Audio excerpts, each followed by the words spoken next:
Good morning to all of you. आज class 12 physics में से चैप्टर करंट इलेक्ट्रिसिटी के टॉपिक डिस्कस करेंगे कुछ, जिसमें मेनली रहेगा फोकस करंट डेंसिटी के ऊपर, कंडक्टेंस के ऊपर, microscopic form of Ohm's law के ऊपर। इसमें जे, सिग्मा और ई इनका क्या रिलेशन रहता है, जे क्या होता है, इलेक्ट्रिकल कंडक्टिविटी, रेजिस्टिविटी जे क्या होता है, बहुत बेसिक भी रहेंगे बीच में। तो चलिए वीडियो स्टार्ट करते हैं। सबसे पहले कि आपकी करंट डेंसिटी क्या होती है। करंट डेंसिटी की डेफिनेशन पढ़ें। Current density at a point in a conductor is defined as the amount of current flowing per unit area of conductor around that point, provided the area is held in a direction normal to the current. First of all, आप जिस point पे current density को calculate करना चाह रहे हैं conductor के अंदर, मान लीजिए कि आप इस पॉइंट पे, आप किसी भी पॉइंट के ऊपर जैसे आप कैलकुलेट करना चाह रहे हैं, तो उस पॉइंट के अराउंड आपका यूनिट एरिया, उस पॉइंट के अराउंड यूनिट एरिया में से कितनी करंट आपकी फ्लो करती है, उसको करंट डेंसिटी कहा दिया जाता है। लेकिन मेन कंडीशन क्या है? मेन कंडीशन ये है कि जो आपका एरिया है जिसके थ्रू आप करंट को मेजर करना चाह रहे हो, वो नॉर्मल रहना चाहिए to the direction of current. जो आपकी डायरेक्शन ऑफ करंट, देखिए direction of current, J current जो है वो इस डायरेक्शन में जा रही है, तो एरिया क्या है? एरिया आपका जे है, तो दोनों के बीच में एंगल क्या है? 90 डिग्री। तो परपेंडिकुलर होने चाहिए दोनों के दोनों। ये देखिए मैंने यहाँ ड्रा किया, आपकी करंट जे आपका पॉजिटिव है, सामने विजिबल आपका जे पॉजिटिव है और जे आपका नेगेटिव है। तो पॉजिटिव से आपकी करंट जा रही है, तो जे आपकी डायरेक्शन रही पॉजिटिव की, और वो आपकी दूसरी तरफ आपका जो कंडक्टर है उसका जो एंगल है वो आपका 90 डिग्री बन रहा है। तो बात आई कि क्या है करंट डेंसिटी। तो current density at a point in a conductor, यानी कि आप करंट डेंसिटी को जिस पॉइंट पे डिफाइन करना चाह रहे हो, तो उसको कैसे डिफाइन करोगे कि amount of current flowing through the conductor through per unit area of the conductor. आपको per unit area of the conductor से कितनी करंट आपकी फ्लो कर रही है, उसको आप कहोगे आप की करंट डेंसिटी है। और दूसरी बात कि अगर आपका ये जो एरिया एलिमेंट है, जो आपका एरिया है, इसकी डायरेक्शन अगर अलग हो जाती है, तो आपको उस स्थिति में आपको उसको कैलकुलेट करना पड़ेगा। वो चलिए अगली स्लाइड में बात करते हैं। यहीं से आपका फार्मूला क्या बन गया? फार्मूला बन गया J is equal to I by A. I क्या है? करंट। तो जहां से आप जे भी कह सकते हो, current density is current flowing per unit area. Current per unit area को आप करंट डेंसिटी कह दीजिए। इसमें मेनली जो आपका पॉइंट नंबर 2 और पॉइंट नंबर 3 को देखिए, आपका एरिया और करंट के बीच का जो एंगल है वो 90 डिग्री रहना चाहिए। But what about area vector? तो एरिया वेक्टर का ऐसा नहीं है। एरिया वेक्टर देखिए, एरिया वेक्टर जे जो मैंने दिखाया, जे आपका एरिया वेक्टर है, बाहर की तरफ है। तो एरिया वेक्टर और आपका करंट का फ्लो दोनों का जो है वो पैरेलल होते हैं एक दूसरे के। तो कहीं एग्जाम में एक नंबर में कहीं वो जो लिख देता है आपसे, तो जो टिपिकल पॉइंट है, आपका एरिया परपेंडिकुलर होना चाहिए, बट एरिया वेक्टर मत समझिए। Area vector and area are two different things. So ये थोड़ा सा आप देखे चलेंगे, तो ये हमारा डेफिनेशन क्लियर होगी कि करंट डेंसिटी किसी भी पॉइंट पे कंडक्टर के अंदर डिफाइन करेंगे कि कितनी करंट फ्लो कर रही है यूनिट एरिया से, प्रोवाइडेड आपका एरिया और जो आपकी करंट है उनके बीच का एंगल 90 डिग्री होना चाहिए। चलिए देखते हैं। अब इस में देखिए, अभी आपका जो एलिमेंट है जो आपका देखिए टेढ़ा हो गया एरिया एलिमेंट। करंट तो वैसे सेम डायग्राम को आप देखिए, इसमें इस फिगर के अंदर आप देखेंगे तो अभी जो आपका है इसकी डायरेक्शन ओरिएंट थोड़ी अलग हो गई। अब तो ये नॉर्मल नहीं है। ऐसे में अब आप जहाँ पे आप थीटा बनाओगे, जहाँ पे आप थीटा की हेल्प से फिर आप इसका परपेंडिकुलर कंपोनेंट आप इसका कैलकुलेट करोगे, देन जाके आपकी ये कैलकुलेट होगी। न्यूमेरिकल में आपकी हेल्प करेगी, बट आप ये नहीं कह सकते कि आपका जहाँ पे ऐसा तो नहीं कहेंगे कि करंट डेंसिटी नहीं है। This is not a case, but ये है कि जहां पे दोनों परपेंडिकुलर नहीं है। तो ये परपेंडिकुलर का मतलब था। अब जी कैसी क्वांटिटी है? तो ये आपकी एक वेक्टर क्वांटिटी है। बड़ी इंपॉर्टेंट बात ये है कि हमारी जो करंट है आई, उसके पास डायरेक्शन भी है, और उसके पास मैग्नीट्यूड, दोनों की दोनों चीजें हैं। उसके बावजूद उसको जो है आप स्केलर कंसीडर करते हो, क्योंकि जब आप उसे ऐड करते हो तो आप वहां पे वेक्टर के लॉज नहीं लगाते, वहां पे आप उसको सिंपल स्केलर की तरह ऐड करते हो, जिसमें आपका किरचॉफ्स लॉ आ जाता है जंक्शन पे। जैसे जी आपकी मान लो जहां से एक करंट आ रही है, जहां से करंट आ रही है, जहां जी आपकी है करंट, तो आप इन जहां पे आपका जो है वो आप वैसे वाले लॉज आप अप्लाई नहीं करते जो कि सिंपल लॉ आपके वेक्टर के आप अप्लाई करते हो, उसकी वजह से भी। और इसके और भी रीजन रहते हैं जो कि आपको प्रीवियस में मैं आपको डिस्कस कर चुका हूं, और आगे भी जब होगी कोई वीडियो तो उसमें डिस्कस करेंगे। अब देखिए आपकी ये वेक्टर क्वांटिटी है, करंट डेंसिटी एक वेक्टर क्वांटिटी है, सीधा सीधा आप ये भी कह सकते हैं कि ये आपका अल्टरनेटिव है, आपका अल्टरनेटिव है करंट का, आपका कह सकते हो इलेक्ट्रिक करंट का। इलेक्ट्रिक करंट आपकी स्केलर क्वांटिटी है और उसका वेक्टर अल्टरनेटिव करंट डेंसिटी है। अगली बात करते हैं कि जी इसका कोई क्या एक्सप्रेशन हम निकाल सकते हैं, तो मैंने एक छोटा सा एक्सप्रेशन आपके लिए निकाला है। आपका करंट आई जो है वो किसके इक्वल थी, ड्रिफ्ट वेलोसिटी के रिलेशन, और करंट के और ड्रिफ्ट वेलोसिटी के रिलेशन से हमें याद है I is equal to B D E N A. तब भी मैंने कहा था आसान के लिए याद रखिए, बीना याद रखिए बी ई एन ए। अब अभी आपने पढ़ा कि J is equal to I by A, तो जे की जगह पे उसकी वैल्यू डाल दी गई है, जे उसकी वैल्यू डाली है फर्स्ट से। इसको अगर आप फर्स्ट दे दो और इसको आप अगर सेकंड दे दो तो फर्स्ट को सेकंड में यूज किया, ए के साथ ए कैंसिल आउट हो गया और जहां पे बच गया J is equal to B D E N. J आपका जे का एक्सप्रेशन आ गया, देख लीजिए। ओके, सो होपफुली ये क्लियर होगा।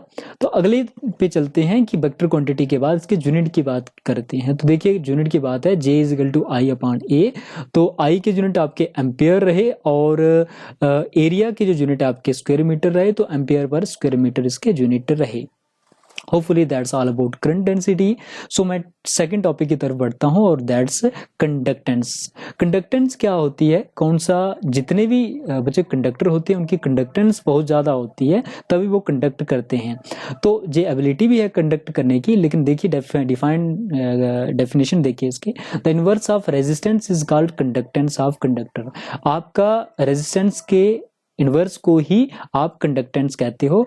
अगर आप इसको सिंबॉलिकली रिप्रेजेंट करना चाहते हो तो इसको जी के साथ रिप्रेजेंट करेंगे कंडक्टेंस को, और 1/r जे आपका आ गया क्योंकि जे रेसिप्रोकल है आपका किसका, रेजिस्टेंस का। अब यूनिट की बात, तो यूनिट आपने रेजिस्टेंस के यूनिट क्या पढ़े थे, आपने पढ़े थे ओ एच एम। अब जे अगर इसके, तो सिंपल सी बात है इसके यूनिट क्या हो जाएंगे, इसके यूनिट हो जाएंगे ओम इनवर्स हो जाएंगे। तो ओम इनवर्स भी ओम लिखो और उसके ऊपर -1 डाल दो, क्योंकि न्यूमरेटर में जाएगा तो पावर -1 हो जाएगी। तो इसी को अगर उल्टा करके, अगर ओम को आप उल्टा करके पढ़ो MHO, राइट, तो इसके यूनिट को कहा जाता है MHO, इसके यूनिट कहे जाते हैं, मो इसके यूनिट कहे जाते हैं, जहां इसके यूनिट साइमन भी कहे जाते हैं। वही साइमन जिन्होंने इसके बारे में, साइंटिस्ट साइमन, उनके नाम पे जो इसके यूनिट पड़े हैं। और एस भी कई बार इसके यूनिट लिखे होते हैं, जी के यूनिट जैसे 1s 2s 3s ऐसे भी लिखे होते हैं, साइमन का सिंबल एस है। तो चलिए ये आपका हो गया कंडक्टेंस क्या होती है। कंडक्टेंस के बाद आपकी इलेक्ट्रिकल कंडक्टिविटी आती है। ध्यान दीजिए आपने रेजिस्टेंस पढ़ा तो रेजिस्टिविटी पढ़ा, आप कंडक्टेंस पढ़ रहे हो तो कंडक्टिविटी पढ़िए। तो कंडक्टिविटी पढ़ते हैं, व्हाट इज कंडक्टिविटी। तो रेजिस्टेंस, रेजिस्टिविटी, कंडक्टेंस, कंडक्टिविटी, तो थोड़ा इजी हो जाएगा आपका। ये रेसिप्रोकल होता है बच्चे, इलेक्ट्रिकल कंडक्टिविटी जो रेसिप्रोकल होती है, रेजिस्टिविटी का रेसिप्रोकल को आप कहते हो इलेक्ट्रिकल कंडक्टिविटी कहते हो।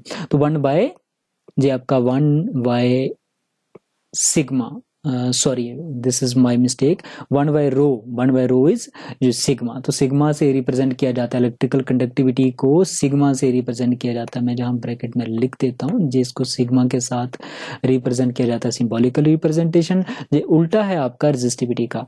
तो आपको अगर याद होगा, अब इसके यूनिट की बात करें तो आपको याद होगा कि आपके यूनिट क्या थे रेजिस्टिविटी के, रेजिस्टिविटी के यूनिट थे ओम मीटर, तो इसके उल्टे हो जाएंगे ओम इनवर्स, मीटर इनवर्स इसके यूनिट हो जाएंगे।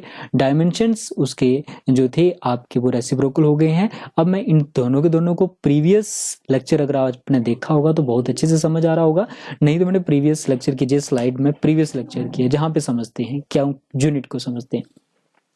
देखिए इस वाले जिसको मैं सर्कल कर रहा हूं, इस फार्मूले को देखिए, सिग्मा इजकल टू RA/L, ये हमने डराइव भी किया प्रीवियस लेक्चर में, इसकी कैसे आया ये आप देख सकते हो। अब देखिए जहां पे R के जो यूनिट हैं वो ओम होते हैं, राइट, और एरिया के यूनिट आपके मीटर स्क्वायर होते हैं और लेंथ के यूनिट मीटर होते हैं। इसके बाद इसको देखिए, अब इसमें से आपका 1 मीटर और 1 मीटर कैंसिल आउट हो गया, तो क्या बचा, ओम मीटर बचे। तो यूनिट आपके क्लियर हो गए होंगे कि आपके इसके यूनिट होते हैं ओम मीटर। ओम मीटर आपके होते हैं इसके यूनिट। तो देखिए प्रीवियस में चलिए, आपने यूनिट आपने लिखे ओम 1/, इसके यूनिट क्या लिखे आपने ओम, और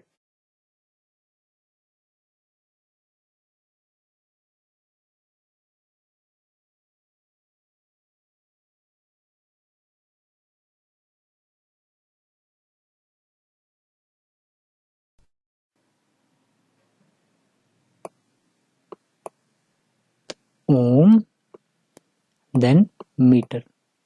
तो अब इसको आप न्यूमरेटर में ले जाएं तो ओम इनवर्स हो जाएगा और ओम इनवर्स को ही MHO भी कहा जाता है और मीटर ऊपर जाएगा तो मीटर इनवर्स हो जाएगा। तो मोहो कह दो या ओम इनवर्स कह दो या साइमन मीटर इनवर्स, ये आपके अलग अलग तरीके से इसके यूनिट लिखे जा सकते हैं। कोई इसको, क्योंकि अभी आपने पढ़ा इसको साइमन भी कहा जाता है, तो SM-1 अगर लिखते तो this is not a case कि आप ऐसे यूनिट नहीं होते, ऐसे यूनिट भी लिखे जा सकते हैं। चलिए डायमेंशंस की बात करते हैं। डायमेंशंस के लिए देखिए, डायमेंशन जहाँ पे मैंने रो की डायमेंशन कैलकुलेट की है और आपको पता है हम डिनोमिनेटर में रो की डायमेंशन रखेंगे और ऊपर ले जाएंगे और हमें सिग्मा की जो डायमेंशन मिल जाएंगे, सिग्मा बोले तो इलेक्ट्रिकल कंडक्टिविटी की डायमेंशन हमें मिल जाएंगी। तो देखिए इधर इसने क्या किया है, let's erase the ink, erase all ink. चलिए देखिए आर के जो डायमेंशन हैं, जिसने आर के डायमेंशन लिखे हुए हैं, देन जो एरिया के डायमेंशन L² लिख रहा है, लेंथ के डायमेंशन L लिख रहा है। अब इसको कटिंग करके जहाँ पे L के साथ एक L कट हो गया है और इसके जो डायमेंशंस आ गए हैं जे आए ML3 T-3 A-2। तो जब आप किसके डायमेंशन निकाल रहे हो, आप निकाल रहे हो सिग्मा के, सिग्मा इज इक्वल टू 1/रो। तो रो के डायमेंशन आपने कहाँ रख दिए, डिनोमिनेटर में रख दिए। तो आपने जब डिनोमिनेटर में रख दिए यानी 1/, आपका जे आ गया। और अब जी डिनोमिनेटर में जो डिनोमिनेटर के जो जितनी भी टर्म्स है न्यूमरेटर में जाएंगी तो पावर्स इनकी जो वो साइन चेंज कर लेंगी। m की पावर बची थी जहां प्लस, तो ये होगी माइनस। l की पावर डिनोमिनेटर में 3 थी तो न्यूमरेटर में जाके l की पावर -3 हो गई, राइट। और उसके बाद t की पावर -3 थी तो +3 होगी, a की पावर -2 तो a की पावर +2। तो ये आपकी डायमेंशंस आ गई, राइट। तो ये मैंने प्रीवियस में लिखती थी इसकी डायमेंशन, तो ये आप कैलकुलेट हो गई, हमने कैलकुलेट भी कर ली। नाउ डायमेंशन के बाद कि जे, सिग्मा और ई के बीच में क्या रिलेशन है, तीनों की तीनों टर्में अब आपको पता है। जे भी आपको पता है, जे आपकी जो है जे को कहा जाता है डेंसिटी, है ना। तो उसके बाद हमारे पास दूसरी जो टर्म है वो सिग्मा है, इलेक्ट्रिकल कंडक्टिविटी आ गई, इलेक्ट्रिक डेंसिटी और कंडक्टिविटी, और देन हमारी इलेक्ट्रिक फील्ड आ गई। अब इन तीनों के बीच का रिलेशन है J is equal to sigma E. बच्चे आपने जो ओम्स लॉ जब मैंने करवाया था तो तब आपको लिखाया था B is equals to IR, ये रिलेशन था आपका। तो देखिए जो काम आपका I करता है वही काम सिग्मा भी तो जो B is equal to IR। ये देखिए जहाँ पे रोल एक्सचेंज हो रहे हैं तो ये आपकी microscopic form of Ohm's law भी कहा जाता है। इसी चीज को आपका vector forms of Ohm's law भी कहा जाता है। अगर कोई कह दे कि प्रूफ इसको डराइव करके बता दीजिए कैसे जे आया, तो चलिए इसको डराइव करके दे देते हैं। वेक्टर फॉर्म पूछेगा तब भी यही रिलेशन है, microscopic form of Ohm's law भी इसको कहा जाता है। कुछ बुक्स इसको माइक्रोस्कोपिक फॉर्म लिखती हैं, कुछ बुक्स ने इसको वेक्टर फॉर्म भी लिखा हुआ है। आपको दोनों पूछे दोनों सेम चीज है। कोई ऐसे भी पूछ सकता है आपको कि relation between J, sigma and E, तीनों चीजें एक ही हैं। तो ध्यान रखिए क्वेश्चन आपका मुश्किल नहीं हो जाता, सिंपल आप समझिए। अब आपने वही relation I is equal to बीना वाला रिलेशन, बी डी आपकी ड्रिफ्ट वेलोसिटी है, ई आपका चार्ज है, एंड जो आपकी डेंसिटी रही थी वहां पे, ए आपका जो एरिया एलिमेंट रहा था। तो देखिए अब इस फर्स्ट एक्सप्रेशन में आपसे मेरा सवाल ये है हमें निकालना क्या है। तो आप कहोगे सर हमें जे, सिग्मा और ई। तो जे अभी आपने पढ़ा जे किसके इक्वल है, J is equal to I/A। तो मैंने पहले I/A के इक्वल है। अब आज का सबसे स्टार्ट में ही हमने जो है वो करंट डेंसिटी जहां से हमने पढ़ा, तो देखिए जे इज इक्वल टू I/A है, तो I/A, सो देखिए J is equal to I/A, current density is equal to current flowing per unit area. तो जहां से मैंने A को ट्रांसपोज कर दिया, जे ए इधर मल्टीप्लाई में था, जे आपका डिवाइड में चले गया। क्यों किया, क्योंकि I/A मेरा J होता है, J जहां से आ गया। देन आपके लेफ्ट हैंड साइड में जे आ गया, तो आपके राइट हैंड साइड में बचा V D E N. V D मैंने ड्रिफ्ट वेलोसिटी के रिलेशन से उसकी वैल्यू रख दी small E capital E M tau, अंदर मल्टीप्लाई किया तो N E square tau E by M. So आपको पता है कि आपका जो रो है वो आपका किसके इक्वल होता है, तो रो आपने ऑलरेडी जे आपके प्रीवियस एक्सप्रेशंस में आपने पढ़ा हुआ है, जे था आपका प्रीवियस एक्सप्रेशन, रो होता है M E N E square tau. जो मैं प्रीवियस लेक्चर की स्लाइड आपको दिखा रहा हूं, तो आप वहां पे जाके इसको समझ भी सकते हैं कि आता कैसे है। तो आप याद रखिए क्या है, rho is equal to M N E square tau. तो चलिए इस एक्सप्रेशन में जे देखिए फिर इधर आ रहा है मेरे पास डिनोमिनेटर, इधर आप देखेंगे तो जे आया एन ई इस पूरे एक्सप्रेशन को, तो यही तो आपका रो है। रो किसके इक्वल है, रो है आपका एम अपान, उस लेक्चर की स्लाइड से हमने देखा भी, एन ई स्क्वायर और साथ में है टाउ। तो देखिए अब जे कहां पे है, जे जहां तो m आपका न्यूमिनेटर में है, जहां डिनोमिनेटर में है, तो ओबियस है इस एक्सप्रेशन से हम लिखेंगे 1 अपान रो लिखेंगे, नॉट कि हम इसको न्यूमिनेटर में नहीं लिख सकते क्योंकि ये रेसिप्रोकल है, तो हमने वैसे ही लिख दिया। j is equal to E by rho हमारा एक्सप्रेशन आ गया, j is equal to E by rho आ गया। जब 1 बाय रो किसके इक्वल होता है, अभी हमने पढ़ा electrical conductivity is a reciprocal of electrical conductivity is a reciprocal of resistivity. तो रो हमारी रेजिस्टिविटी है, तो इसको 1 बाय रो को क्या लिखा जा सकता है, 1 by rho is equal to sigma. आज के एक्सप्रेशन में हमने पढ़ा, तो हमने जो कंडक्टिविटी की डेफिनेशन में पढ़ा कि जी कंडक्टिविटी के वहां पे हमने पढ़ा, इलेक्ट्रिकल रेजिस्टिविटी के लिए हमने पढ़ा, तो हमारा सिग्मा जो है, सिग्मा किसके इक्वल आ गया, सिग्मा हमारा आया sigma is equal to 1 by rho. तो इसकी जगह पे हमने लिख दिया sigma, J is equal to sigma E, हमारा ये एक्सप्रेशन यहाँ पे आ जाता है। इसी जे आपका प्रूफ भी हो गया आपका किसका, microscopic form of Ohm's law का प्रूफ कह दीजिए, चाहे रिलेशन कह दीजिए, छोटा सा डेरिवेशन है। I is equal to V E N A, I upon A is equal to V E N, V की आपने वैल्यू डाल दी और वैल्यू डालने के बाद आपने स्मॉल सी एडजस्टमेंट की, आपने रो आपने जो अब जब आपकी रो की वैल्यू आई तो उसकी जगह पे आपने रो लिख दिया, यानी कि आपने रेजिस्टिविटी का सिंबल डाल दिया और देन आपका J is equal to sigma E, J आपका रिलेशन आपका डराइव हो जाता है। इसके साथ ही जिस लेक्चर को खत्म करते हैं, नेक्स्ट लेक्चर में जो आप पढ़ोगे, तो नेक्स्ट लेक्चर में आपका रहेगा classification of material on the basis of conductivity, क्या क्या मटेरियल होते हैं, और उसके साथ में effect of temperature on resistance क्या है, उसके बाद सुपर कंडक्टिविटी, स्ट्रक्चर की लेंथ के हिसाब से हम देखेंगे, सुपर कंडक्टिविटी के ऊपर भी जा सकते हैं, सुपर कंडक्टर क्या रहते हैं, वो आपका नेक्स्ट लेक्चर रहेगा। Thank you, have a good time, bye, जय हिंद, जय भारत।